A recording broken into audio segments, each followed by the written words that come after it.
Good morning, everybody.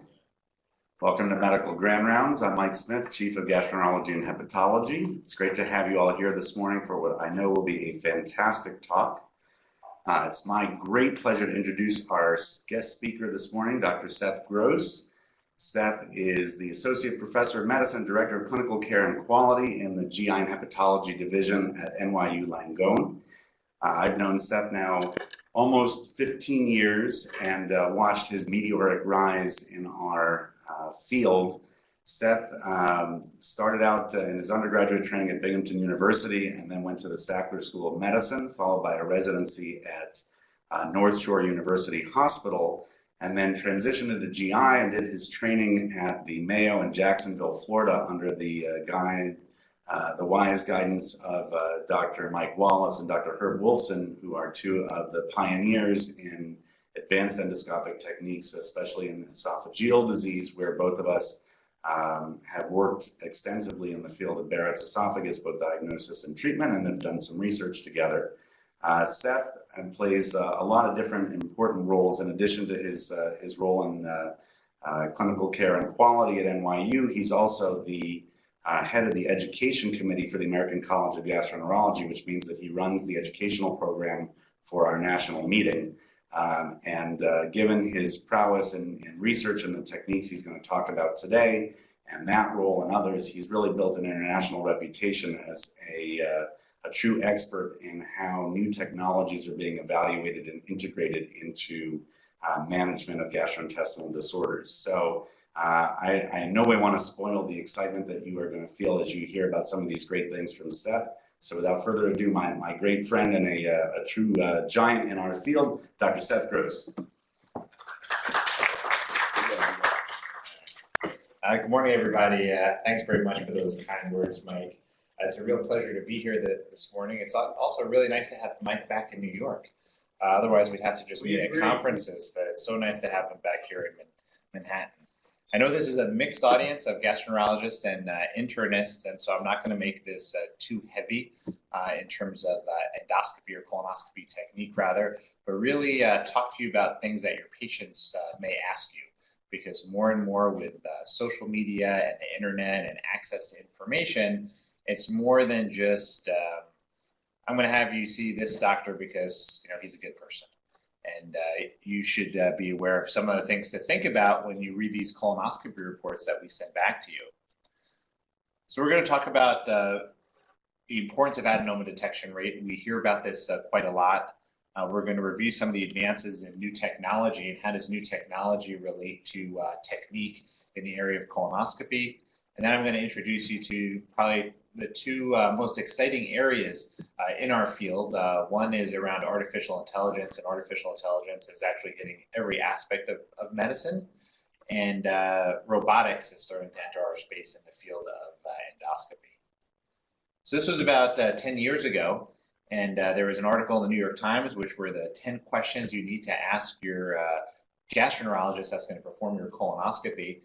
And I think even to this point in time, we don't get all these questions, but I do get patients ask me, how many polyps I find, what's the batting average for colonoscopy, what's my adenoma detection rate, what are things I'm doing in terms of bowel prep to try to make sure that we find everything we can. And so what are some of the questions that they said a patient should ask? They should ask about our adenoma detection rate and what does that mean? That's for patients that are average risk. So you're taking someone who's 50 years old, but if you go according to the American Cancer Society, it's 45 years old now, even though the insurance companies may not pay for it. So I'm sure you're getting that question a lot. Should I get my colonoscopy at 45 instead of 50? And the percentage of adenomas one should find, if you took 100 patients and 25% of them for both men and women, we should be finding a precancerous polyp. The other question that may come up is how often should we get to the end of your colon? And that should be over 95% of the time.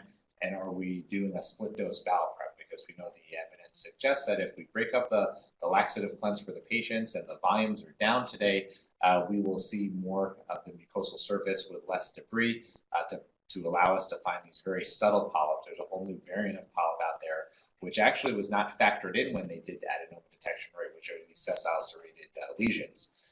Why is this important? Even though colonoscopy is the gold standard and it has really impacted the mortality related to colon cancer, especially in the late 90s after Katie Couric had her colonoscopy on television.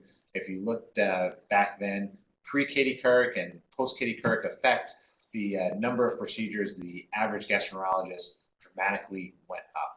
And when you think of the national Polyp study over 20 years ago, and when they re-looked at it recently, we are certainly making headway. Of course, we have our challenges because there are many patients out there, millions, that still are eligible for colon cancer screening, and they're just not getting it done.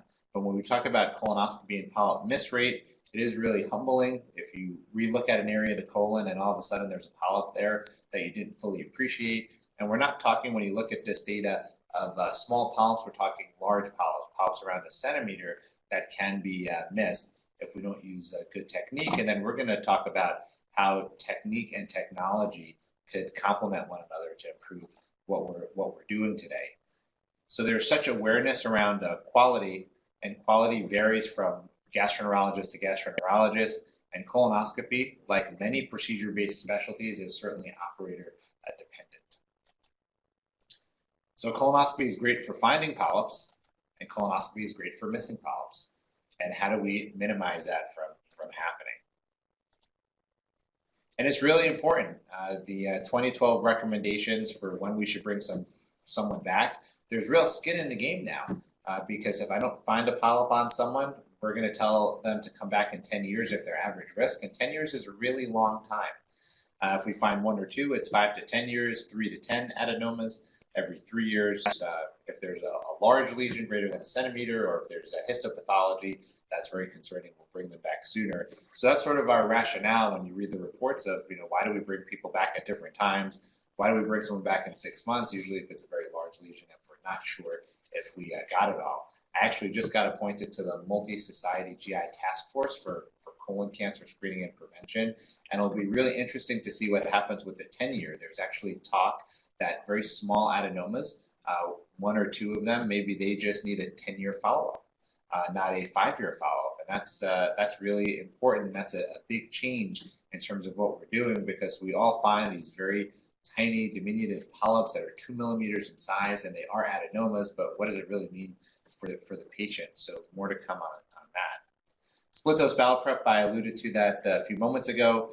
It makes a difference in our outpatients and especially in our inpatients. We actually moved to split dose bowel prep for Go Lightly in our inpatients to improve compliance, to improve adequacy of prep. And so this is a no-brainer. And there's actually a company up in Boston that's looking at a solid bowel prep. Imagine, you had spaghetti and meatballs and it just gave you the runs and cleaned out your colon. You may never eat spaghetti and meatballs again, but they're trying to move away from all this bulk in terms of fluid volume that people are having, and that's somewhere in the future. So where does adenoma detection rate come from? You hear so much about it. The original measure was in 2002 for those patients over 50 years old. The current measure was in 2006. Really focusing on screening exams. And adenoma detection rate is really linked to cancer prevention. It's actually linked to interval cancers. I'll show you some information on that. I personally don't think it's the best metric, because there's this one and done phenomenon where you do a colonoscopy, I found the adenoma, I say, terrific, I'm going to bring that patient back in a reasonable period of time, and then the doctor doing the colonoscopy is not paying attention as much. I think a much more valuable one that we may see more of is adenomas per colonoscopy. That would be a better one, because I mentioned to you before that the average detection for average risk individuals is 25% for both men and women. For those of you in the audience that do colonoscopy, I can tell you from my own experience, my adenoma detection rate is significantly higher, and I actually get concerned when I don't find an adenoma in a patient. You can probably find one in almost every patient. How many of them are significant? That's a whole separate conversation, but I think it's way above 25%. I'll show you some data from the National GI joint venture between the ACG and the ASG. There's something called GI Quick, and if you look at their adenoma detection rates, it's already in the 30s. So we know that this 25% thing is sort of low. Now keep in mind, a few years ago, it was only 20%. So they raised us 5 percentage points, but I still think it's actually a very low bar for us to hit. And we know that adenoma detection rate relates to mortality and healthcare costs. So for every percentage increase in an adenoma detection rate, you have a 3% decrease in interval colon cancer rate and a 5% decrease in risk of fatal interval colon cancer. The other key important thing for interval colon cancer is that when we do colonoscopy and take off lesions, that you want to remove the whole thing. So the interval colon cancer could happen if we miss lesions, but interval colon cancer could also happen if we don't completely remove them. So we also have to be mindful of that. And that's why sometimes we will bring our patients back in a shorter time period just to make sure that there's no residual adenomatous tissue left. We're probably one of the few areas of preventative medicine that we have to spend a certain amount of time when we do the procedure, because that is linked to quality. And the withdrawal time, it was a study done in 2006 out of Illinois, and they looked at about 10 to 14 gastroenterologists, and they saw that those doctors that spent less than 6 minutes inspecting the colon versus those doctors that spent more than 6 minutes, the ones that spent more than 6 minutes had a higher detection of precancerous polyps. I find it interesting because when we go for other preventative tests, so if you go check or if you go for your skin exam, the doctor doesn't tell you I have to, spend 3 minutes on the right lobe of your prostate and 3 minutes on the left lobe of your prostate, or 2 minutes on each arm and 3 minutes on your back looking for moles that could be precancerous. But in colonoscopy, that's what we do, and that's felt to be a sign of quality. I'm going to show you a study that we participated in that may move us away from that. So what are some of the weaknesses of adenoma detection rate? I mentioned how you could game the system, right? The one and done phenomenon. The other thing is that adenoma detection rate is not related to sessile serrated lesions. So you're seeing a polyp here. This is not an adenoma. This is a sessile serrated lesion. It's really very subtle. You see there's a little mucus cap there, but they didn't factor those in, and the sessile serrated lesions are more dangerous than traditional adenomas because it has a shorter time period to become colon cancer, say 3 to 5 years versus 8 to 10 years for a traditional adenoma. So we don't really have a metric for sessile serrated lesions. And when you look at colonoscopy literature or colon polyp detection literature, you're going to see a separate column in these studies of the sessile serrated detection, which is actually significantly lower. If someone's in the teens in their sessile serrated detection, they're doing a great job. But most people are single digits, and this is why bowel prep is so important, because if you don't have a good bowel prep, you're going to certainly miss these lesions. So when you think about a master baseball player, we think about Derek Jeter. Now I'm a Met fan, but I will give credit where credit's due. Rookie of the Year, 14-time All-Star, 5 World Series, 5 Gold Glove, MVP, World Series, and All-Star Game. So what would be a master level endoscopist, right? What should we be thinking of? ADR of 47 to 48%, so way above the 25%, cancer protection up to 35%, and gets uncomfortable when their adenoma detection rate is below 35%. Now, if we went around a room of gastroenterologists and asked them how their adenoma detection rate is, most of them won't even just say adenoma detection rate, they will say they never miss a polyp. Now, we all miss polyps. Unless we do colectomies on every patient after colonoscopy, we never know, if we miss polyps or not. But the reality is we all miss polyps. And the other thing you'll never hear is you'll never hear an endoscopist say, oh, it was a bad year for me. My ADR was low, it was like 10%, but I'm hoping to rebound this next year. That won't happen either. So I highlight my boss. Mark Bachapin, who's my chief at NYU, and I made this little spoof about his adenoma detection rate, and we have a softball team, and our tagline is "We get the runs." But the point being is he's a very meticulous colonoscopist, and his ADR is north of 50%. And how do we get there? What do we do? How do we get other folks that are not at, I don't think you necessarily have to be at 60-70% adenoma detection rate, but for those that are lagging behind, how do we get them up there? So first you have to understand, why is it so difficult, right? You probably think it's the colon, it's 4 to 6 feet in length, and why can't they just find polyps? Well, you can see from this picture here, the colon is not a smooth pipe, say like the esophagus, and it has a lot of folds, and these folds have proximal blind spots that you can't see on the other side of this folds, and then we have these flexures that could certainly hide things if we're not paying attention. Now, I mentioned to you earlier, there's this GI Quick repository. This is an initiative done several years ago. There's probably over 5 million colonoscopies in this. But if you look at 2012, and we'll just look at screening, back in 2012, the reported adenoma detection rate was 28%, so already above 25%. And in 2012, the average adenoma detection rate for men and women, average risk, was 20%, so it's 28%.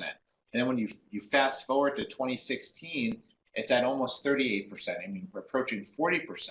And why is that? It's probably split dose bowel preparation, better imaging of our scopes. Everybody's using high definition, and maybe techniques improving. Maybe some of these doctors are using new technology to improve what they're doing. But you could see here, organically, things are getting better. Or is this just the Hawthorne effect? That all this data is going to be put into a huge database, and any member of GI Quick could search that database, and they could do studies on this data set. And so the last thing you'd want to be is the person that's under 28% in the screening group. This is very similar. I do a lot of reimbursement. So I'm an advisor to the RUC through the AMA. And we send out surveys, and you've all gotten surveys. You may just delete that email, or you may fill it out. But if I asked you how long does it take you to do a colonoscopy, no one's going to say the case that was very difficult, that took them over 30 minutes, or maybe even over 10 minutes to get to the cecum. You're going to think of your best times, and that is very similar to this. When you're being watched, you want to be your best. So what are some quality lessons here? Colonoscopy is operator dependent. Nothing's 100%. We miss polyps. There can be interval cancers, but we know that if we address the quality issue, we're going to improve our quality. And how could we do a better job? So before you move to technology, you have to talk about technique. And so what are some of the things that we're doing that may not be seen in the report? Fold examination and have a strategy to do that. Distension, washing and cleaning. I'll never forget when I was in training, I had an attending that was pretty impatient, and not that I was very slow, or maybe I was slow because I was a fellow, and he was telling me to move along because this is just a screening test. And that is a terrible attitude, and that was over 10 years ago. But we know that withdrawal time does make a difference, and like with our reimbursement is all time-based. It gives us something that's independent to hold on to. So I guess that is why we continue to follow. Now, there's been tremendous work in the area of improving the overall vision of the mucosal surface. So when you think about how much mucosal surface is inspected during colonoscopy, when you look at the CT colonography literature, they say that they see the mucosal surface of the colon in close to 99%. The average exposure of mucosal surface for colonoscopy, when you look in the literature, is somewhere between 85 and 87%. Partly because of these blind spots and the proximal sides of folds or deep folds that may be very difficult. So could technology improve upon that in those that have poor technique or in those that have very good technique? And back in the mid-2000s, there was this technology. This is the third eye, but back then it was a catheter that came out the tip of the scope and then retroflexed backwards. So you're just seeing the back sides of folds. And this was another technology that came out in 2012. It was a 330-degree field of view. So sort of like when you drive your car, you have these side view mirrors. And then there were a group of technologies that looked at mechanical enhancement, where if you could stretch the colon and flatten those folds, or temporarily flatten those folds, could we expose more surface area and find more polyps? What is the best way to go? Optical, mechanical, neither, depending on who. So we actually looked at this. One of the former residents here helped us, and we looked at mechanical and optical enhancement. So we looked at new technology that was published in the literature. We didn't focus on some of the imaging enhancements like narrowband imaging, where you change the wavelength of light to the wavelength of hemoglobin, and precancerous and cancerous lesions are more apparent in that light, because that never really showed to help us find more polyps. We thought it would, but it actually did not. So we looked at the standard, which is just conventional colonoscopy versus mechanical enhancement, which would be this integrated balloon, the cuff with finger projections, and the rings, compared to optical, which was full spectrum endoscopy or colonoscopy, and this third eye. And what you could see here is that all the studies favored this new technology, but the mechanical enhancements actually outperformed the optical enhancements. And the full spectrum endoscopy, that 330-degree scope, is actually no longer available. It was around for about 5 years, and then the company was sold to another company, and that company shelved it because the data just was not very supportive. While that was happening, I was part of a randomized 4-arm trial looking at standard colonoscopy, the cap with the finger projections, the discs, and the full spectrum endoscopy. And what we looked at we were physicians that were deemed high detectors, and we have our adenoma detection rates prior to the start of the study. And then we looked at how did the new technology compare to the control. And anybody that's ever participated in a device trial, you really have your A game on, whether you're using the device or not, and you really want to do your best to find as many polyps as possible. When you look at, I mentioned this earlier, adenomas per colonoscopy, 1.53 for standard colonoscopy, that's what control means, 1.82 for the cap with the finger projections called endocuff, 1.55 for the ones with the disc, and 1.3 for the full spectrum endoscopy, that's that 330-degree field of view. So you can see here that the mechanical enhancement outperformed the optical, and it was better than standard. And here we have a whole separate category of those sessile serrated polyps that I was talking about, the ones that have a shorter pathway to colon cancer. And here the numbers are much less, but the mechanical enhancements did about the same or somewhat better than the optical enhancements. And when you have a detection rate, 56% in the control, 64% for the endocuff, and then the other ones lagged behind. For sessile serrated detection, they were somewhat comparable, and overall polyp detection rate was higher in the mechanical enhancement arm, the one with endocuff. And this was a very important study because no one really knew what to make of this new technology. Because when new technology comes out in a space, whether it's gastroenterology or something else, you have the industry folks pushing it on you, but you don't know the true value. And there's also, of course, the added cost, right? They don't factor that in, but endoscopy runs on pretty tight margins. But just to give you a sense of how it works, we're in the colon, and you see here, these are those finger projections from that cuff. And what happens is that as we're withdrawing the colonoscope, we're able to tip deflect up to engage that fold, and we're going to see the proximal side of it. And then that fold this fold's going to flip back to its normal position, but you could see that we could really get to the base of that fold. And without this, we could do it, but it's much more onerous. There's a lot more tip deflection and work and massaging the folds. And even with all that effort, you still may not see the part of the colon that you're trying to see.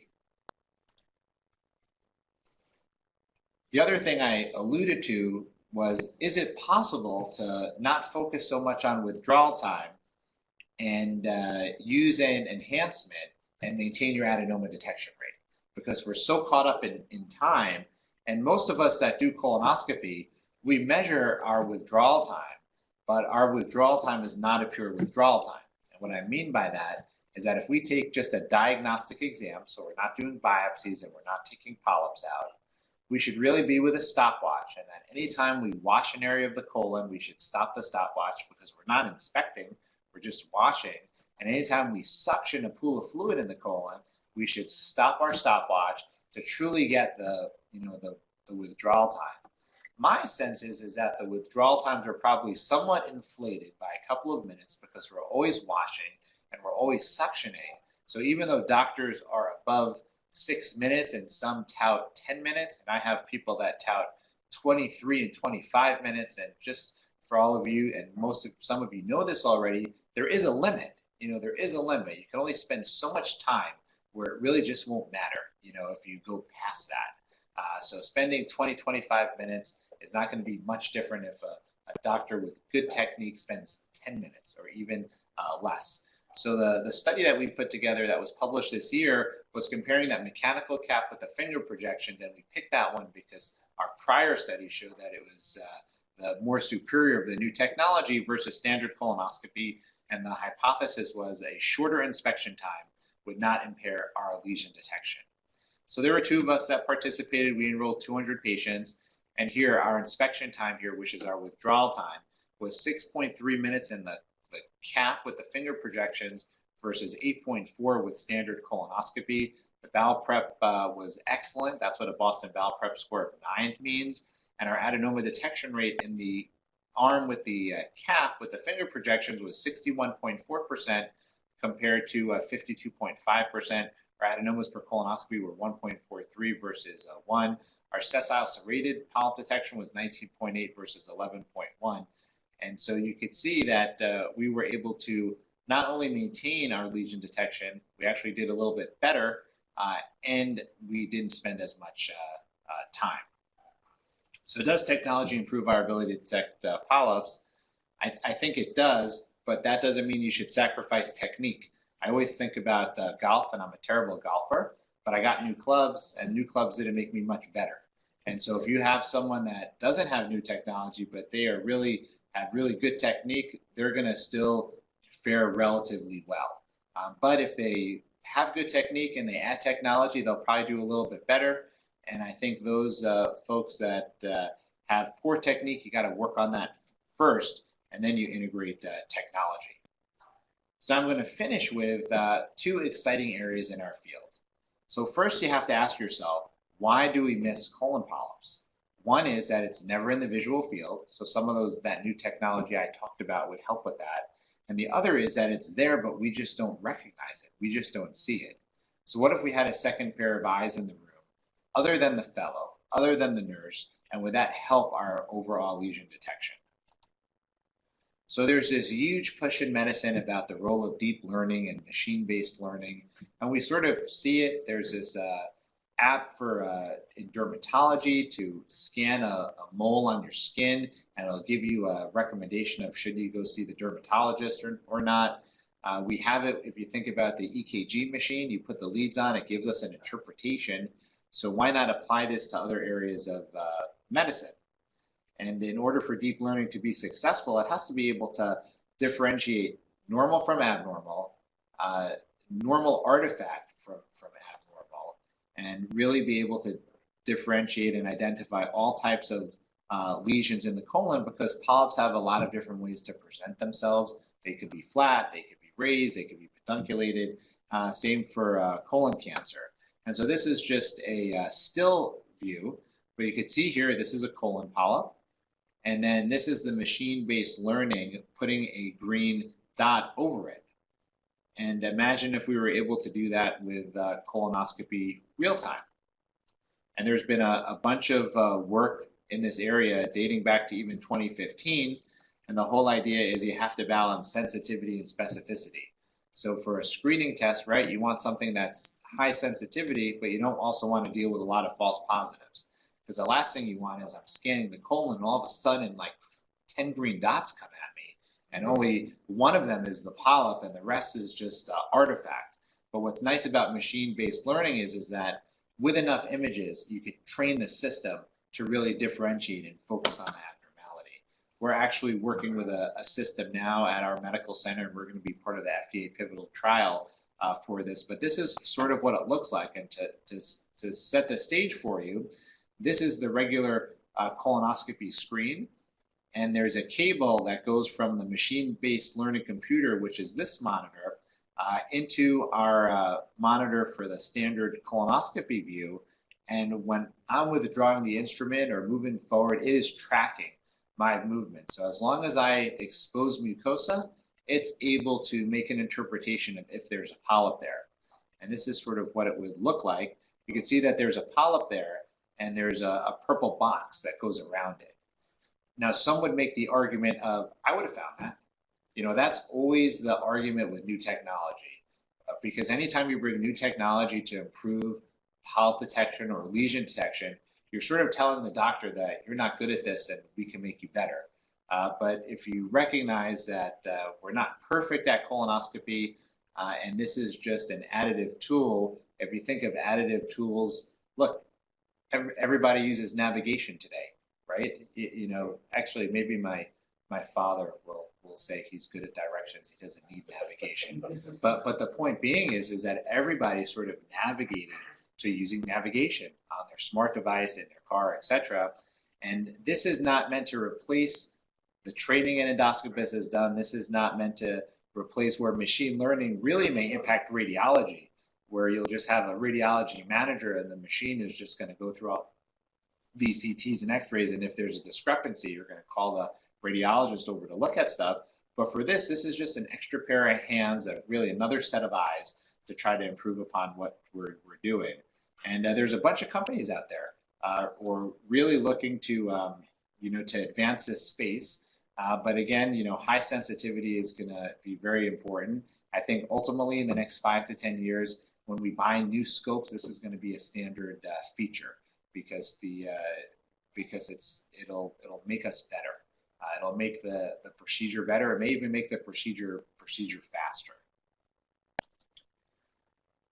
Now, another thing that we don't have that our surgical colleagues have had for about almost 20 years now is a better way to take off lesions. And you probably heard a lot about this third space endoscopy or endosurgery, where doctors will spend, you know, several hours trying to take off a 4 to 5 centimeter flat lesion, where in the past that would just go on to surgery. But now we're able to do it with endoscopy. But the challenge is that unlike our colleagues in Asia, where everyone's able to do it, here, you know, if you think about there are 15,000 gastroenterologists, there's probably maybe 50 people in the United States that are really good at these techniques. And then there's probably another 50 to 100 that are in the learning stage. And the learning stage is sort of like you have a job and then you're like, you know what, I want to get my MBA. And instead of doing the MBA program, you know, in 1 or 2 years, you're busy with your daily life and you span it out over 4 years. And the learning curve for these new techniques, when you do it that way, it spans for a very long time. And how do we overcome that? Because there definitely is value of getting an en-bloc resection with clear margins, limiting the need for repeat endoscopy, and actually limiting the need for surgery. And can we do it? So what does robotic surgery offer the surgeon? A stable camera, 3D visualization, triangulation, and traction. What are the challenges that we currently have with this endosurgery that a lot of my colleagues are doing? We don't have a clear training and education curriculum. Procedure length varies from physician to physician, but most folks are on the longer end of the spectrum. We don't have stability. And our instrumentation is good, but it's definitely not great. Some of it is really cumbersome. And I have to say, if you remember that TV show MacGyver in the 80s, a lot of our colleagues are very good at MacGyvering their way to success. But that is not a long-term plan if we're going to grow this space in the United States. So the current approach to endoscopic submucosal dissection is that the lesion's identified, it's marked, and then using a clear cap to just give that doctor a little bit more space between in the submucosal plane. They start a cut here, and then they just tunnel their way to get to the other side. It's very similar to if I told you that you're only allowed to, from this moment, tie your shoe with one hand. You'll do it. You'll figure out a way to make it more efficient, but it'll never be the same as when you tie it with two hands. And to the credit of my colleagues, they're doing some amazing work with just one hand, whereas surgeons have two hands. Now, could we be like that? So actually, there's been a lot of work with robotic platforms in endoscopy, and most of these are to have the scope advance to the end of the colon for diagnostic colonoscopy. And they've all sort of fell flat. Now, with infection control concerns, there is actually a very huge push for these disposable scopes, motorized scopes, and we're going to start to see more about it. But the latter here are those that are meant to do really big interventional procedures. This one is commercially available, the Flex, not only in Europe but in the United States, and these are just really in the lab. And so the whole concept is that imagine for the scope, when you're taking off these tumors or large lesions, that you have two robotic arms to help you versus what we're currently doing. And so what would that look like? This is not a transformer. It does look like Bumblebee. But what you have here is a robotic skeleton, and you drive that into position, and then once you're in position, it stabilizes you, and then you could put your tools out, and you could do this endosurgery. Now, I've always wanted to learn how to do this, but I do not have the ability to spend 4 to 6 weeks in Japan, not just due to work responsibilities, but my 3 kids and wife would probably kill me because I'm on the road enough as it is. And then you have to have the animal lab work locally to keep your skills up. So I tried it this way. But just to give you a sense of how it works, you have the driving controller that will allow you to articulate and move this exoskeleton robot into position. You see the 2 robotic arms here, and we get the ability to do sort of a laparoscopic endoscopy procedure. And this is a case that we were able to do at NYU. And we don't have all the tools, so we're trying to do our submucosal injection by grabbing the needle and sticking it into our polyp. And sure, some of you in the room would say, I could take that out with just an EMR and just a snare. And that is probably true. But like with anything else, you got to start somewhere. We're not going to take the biggest lesion out. But what you're seeing here is that I'm able to grasp my lesion, and then using the other robotic arm, I'm able to make my dissection. And this particular procedure, took about 15 minutes. And that's really just because we had triangulation, we had traction, which we currently lack in endoscopy, even though there are companies that have tried to come out with different things to try to help us, but it's not reliable. The limitations of this robot currently, and you can see we're doing a nice submucosal dissection, which would be characterized as a ESD, is that the robot only goes to about 30 centimeters in the rectum, but their new generation is going to be able to go further up into the colon and actually go into the upper GI tract. So I really do think that robotics is just at its infancy, and in the next 5 to 10 years, we're going to see many more platforms in this space. But you can see here we successfully did an ESD of the rectum using a robotic platform.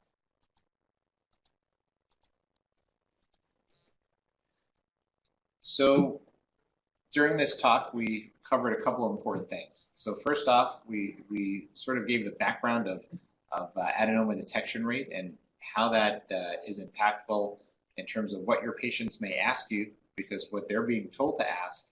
And when you think of referring someone for colonoscopy, there are certain things that you should be looking out for in the report. And for those of you here that do colonoscopy, there is value of good technique, but you may also want to balance that with implementing technology to really maximize the quality of that colonoscopy exam. And then I shared with you some really exciting things on the horizon in the area of artificial intelligence and robotics. I'm happy to take any questions.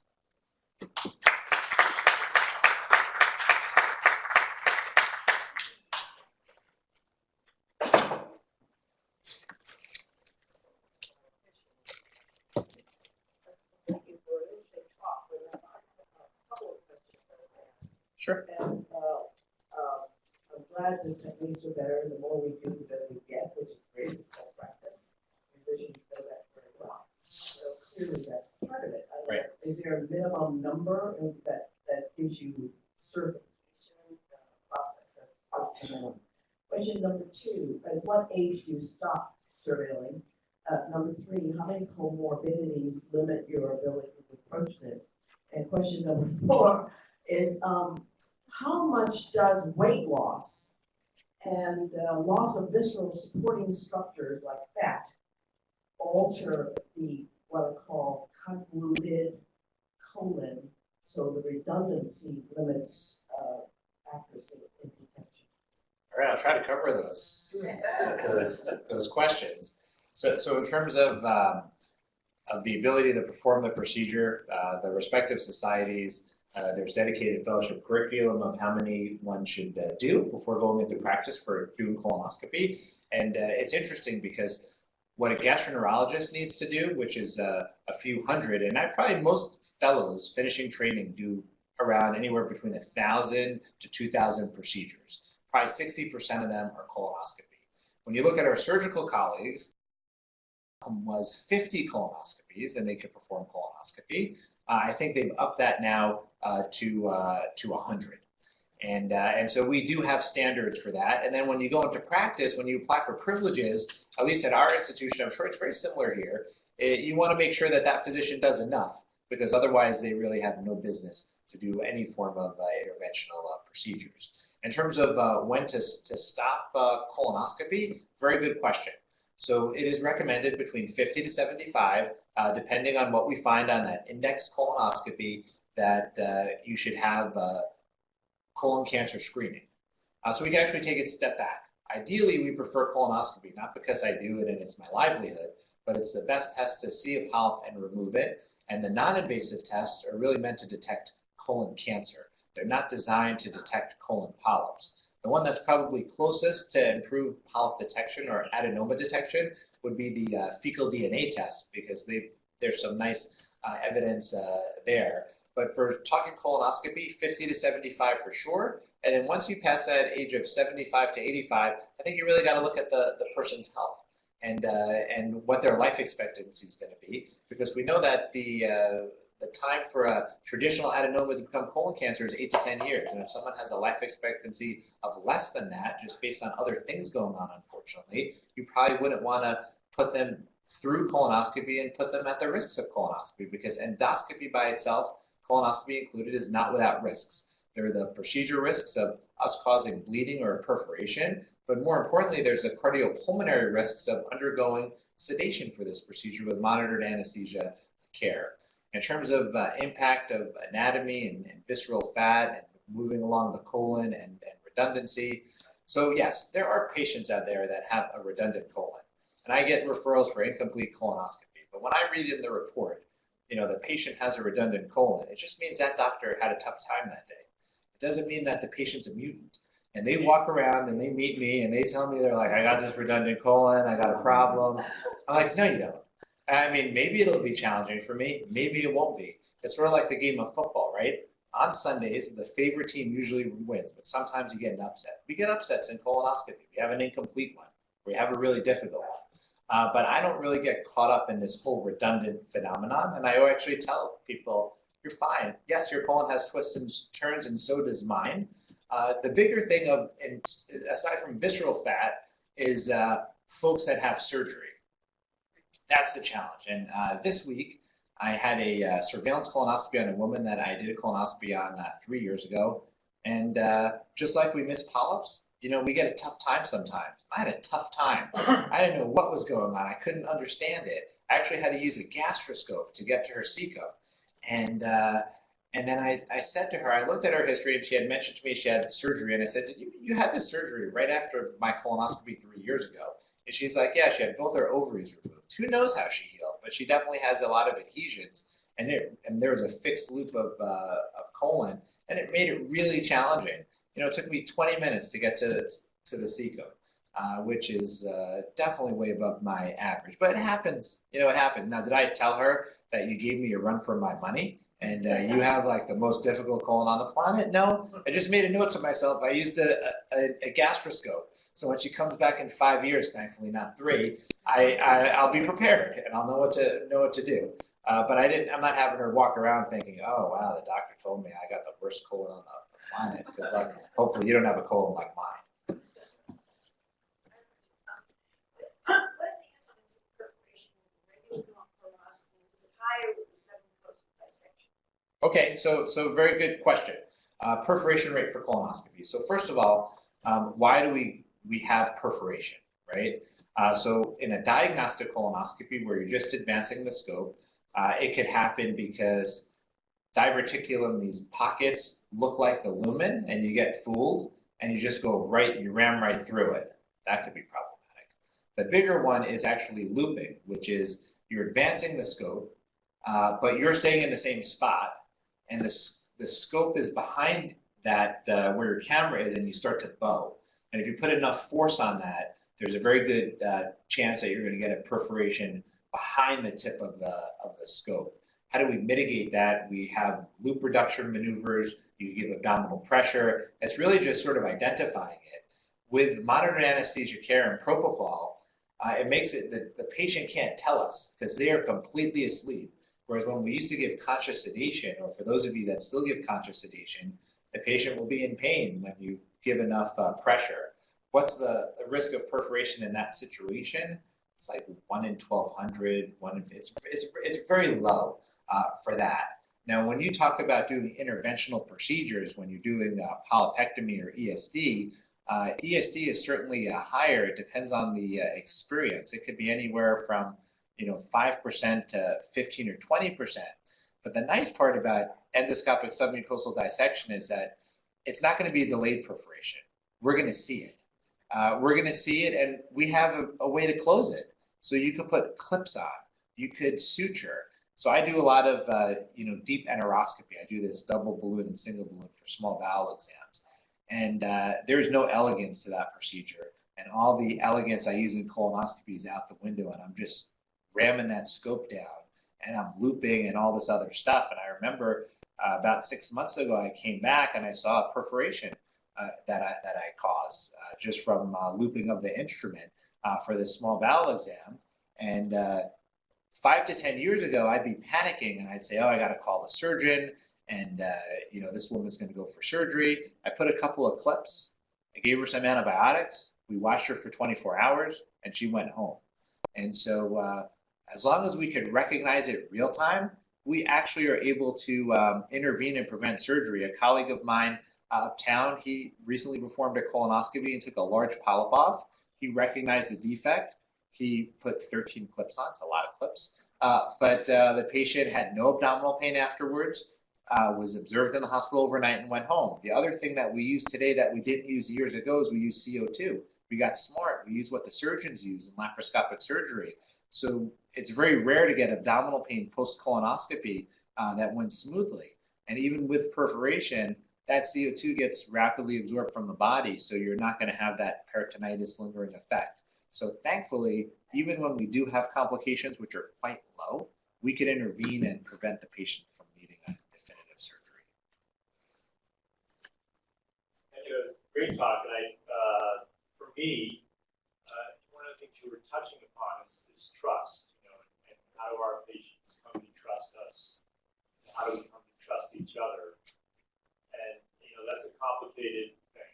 It has to do with the human dynamic. But I was curious to hear your advice about how to manage that, particularly in the world of direct colonoscopy, where we're really saying what we think we feel are lots of good reasons that patients do not need to see the gastroenterologist first, can go directly to the suite, have their procedure, and how you manage that in that context and the advice you have for us. Right. So we do a lot of open access colonoscopy where I am. And I think for you guys that are the internists and you're getting the colonoscopy reports, you should look to see if you have a physician that every time you read the report, it's a normal colonoscopy, like every time, or they're not finding polyps all that often.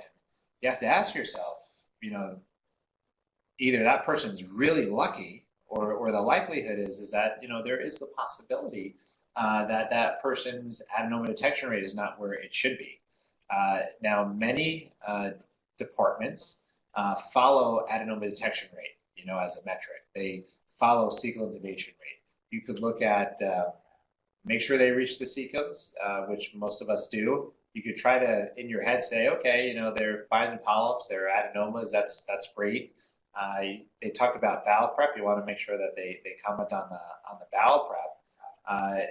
Interpersonal skills are so important too, because you want the patient to be comfortable, especially meeting someone for the first time. So that's usually pretty easy. Who the good personalities are versus the more difficult. But some of these other things, those are the things I would I would pay attention to when you're making your decisions of who to refer to. I always think about what do I help my patient with. Once you find these things, do you, number one, do any lifestyle history before it, and afterwards, do you have any advice for patients to reduce their risks? Right. So patients always ask that. What am I doing wrong? Right. How did this happen? And look, as you get older, we just start to slowly fall apart. Everybody falls apart at a different rate, right? My wife told me that when I turned 40, all sorts of weird stuff's going to happen to me. She's a sports medicine doctor, and sure enough, she's right. Every day, I woke up with like a different pain, and she's like, that's just the way, that's just the way it is. Getting back to in terms of colon polyps. Look, there are patients that have a predisposition of developing colon polyps, but usually those are people we find much, much younger. In terms of what someone should do after we take off precancerous polyps, one is stick with the recommended interval by the person performing it of when to come back. And you have to pay attention as internists of, if someone's on like a 2-year plan or something that doesn't make sense with guidelines, you got to ask yourself why. I always have, my doctor's doing this every 2 years, and I'm looking at the reports. There's no family history, a couple of little polyps. I'm like, I don't know why. I can't explain it. I'm sure they had good reason, but we're not doing this going forward. I'm going to do your baseline, and I'm going to put you on a normal interval, because there's risks of bringing people back. There's risks with the bowel prep. I had a patient call me. She drank the bowel prep, and then she syncopized. Who wants to, I don't want that risk for that person to happen any more frequently than needed. Look, balanced lifestyle, like everything else, right?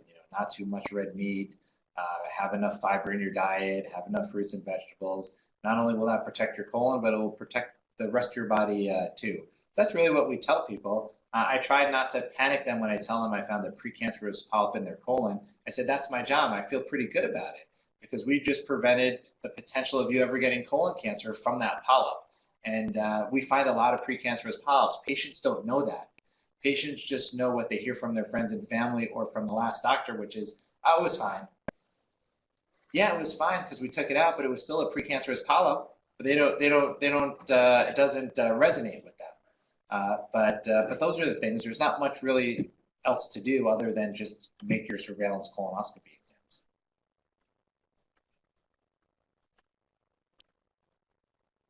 Seth, that was great. Let me jump in for a second on the GI side. You presented some very compelling data about improving detection using some of these assist devices like the fingers that you showed in the video, particularly when you have someone who isn't meeting the standards. Do you think we've hit the point now where a device like that is mandatory as a way of improving the ADRs, or do you think that's something that just in terms of cost effectiveness and public health benefit, that's something we should all be using?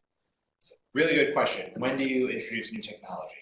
So I think first off, if you have someone that's underperforming, you sort of have to take a step back and ask yourself why, right? So first would be, what kind of bowel prep are they using? Are they doing split dose? What if their bowel preps are just, good to average in most of their patients? That's a very easy fix. Then look at their withdrawal time. You want to make sure, even though I joke about this is the only preventative test that's quality is based on time, you have to look at that, because if someone has good technique, they're going to spend a little more time versus someone that has bad technique. So you work on the things that don't cost any money, right? Which is bowel prep, withdrawal time, technique. And then after that, after you've given feedback on that, then you can consider, adding new technology. The last thing I'd want to do is give a message of everybody has to use these caps. I don't think we're there yet. Is it beneficial? From my personal experience, using it regularly, I think so. But you do have to work with the basics first, and then considering implementing new technology, because this new technology is not reimbursed. And this cap is not inexpensive. It costs about $20. For something that probably costs $1 to make, but it's $20. That's a significant amount of money when you add it to look, in our institution we do 40,000 procedures in our system. 60% of those are probably colonoscopy. Add 20 bucks to that. It's a lot of money. Well, thank you very much for having me. It was a real pleasure to be here.